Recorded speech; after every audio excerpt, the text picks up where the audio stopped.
ಕೆಂಪೇಗೌಡ ಜಯಂತಿ ಕಾರ್ಯಕ್ರಮದಲ್ಲಿ ಶಾಸಕ ಪ್ರದೀಪ್ ಈಶ್ವರ್ ಭಾಷಣದ ವೇಳೆ ನಡೆದ ಗದ್ದಲ ಪ್ರಕರಣಕ್ಕೆ ಸಂಬಂಧಿಸಿದಂತೆ ಪೊಲೀಸರು ಭರ್ಜರಿ ಕಾರ್ಯಾಚರಣೆಯನ್ನು ನಡೆಸಿದ್ದಾರೆ. ಪ್ರಕರಣದ ಪ್ರಮುಖ 4 ಆರೋಪಿಗಳನ್ನು ಬಂಧಿಸಲಾಗಿದ್ದು, ಇನ್ನು 100ರಿಂದ 150ಕ್ಕೂ ಹೆಚ್ಚು ಮಂದಿ ಗಲಾಟೆಯಲ್ಲಿ ಭಾಗಿಯಾಗಿದ್ರು ಅನ್ನುವಂತ ಶಂಕೆ ವ್ಯಕ್ತವಾಗಿದೆ.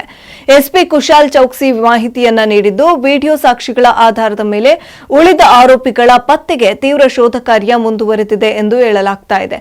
ಘಟನೆಯ ಹಿಂದೆ ಯಾವುದೇ ರಾಜಕೀಯ ಪಕ್ಷದ ಕೈವಾಡ ಇದೆಯಾ ಅಥವಾ ಸಾಮಾನ್ಯ ಜನರ ಕೃತ್ಯವ ಎಂಬುದರ ಬಗ್ಗೆ ಪೊಲೀಸರು ವಿವಿಧ ಆಯಾಮಗಳಲ್ಲಿ ತನಿಖೆಯನ್ನ ನಡೆಸ್ತಾ ಇದ್ದಾರೆ.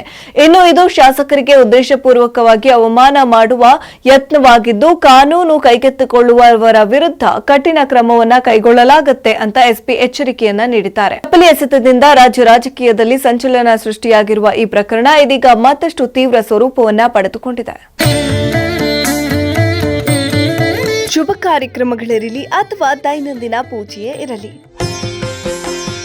ಪರಿಶುದ್ಧವಾದ ಪೂಜಾ ಸಾಮಗ್ರಿಗಳು ಸಿಗುವುದು ಬಹಳ ಮುಖ್ಯ. ಅಂತಹ ಪೂಜಾ ಸಾಮಗ್ರಿಗಳ ಭಂಡಾರವೇ ಶ್ರೀ ರಾಘವೇಂದ್ರ ಪೂಜಾ ಭಂಡಾರ. ಶ್ರೀ ರಾಘವೇಂದ್ರ ಪೂಜಾ ಭಂಡಾರ, ನಮ್ಮಲ್ಲಿ ಎಲ್ಲಾ ತರಹದ ಪೂಜಾ ಸಾಮಗ್ರಿಗಳು ಲಭ್ಯವಿದೆ.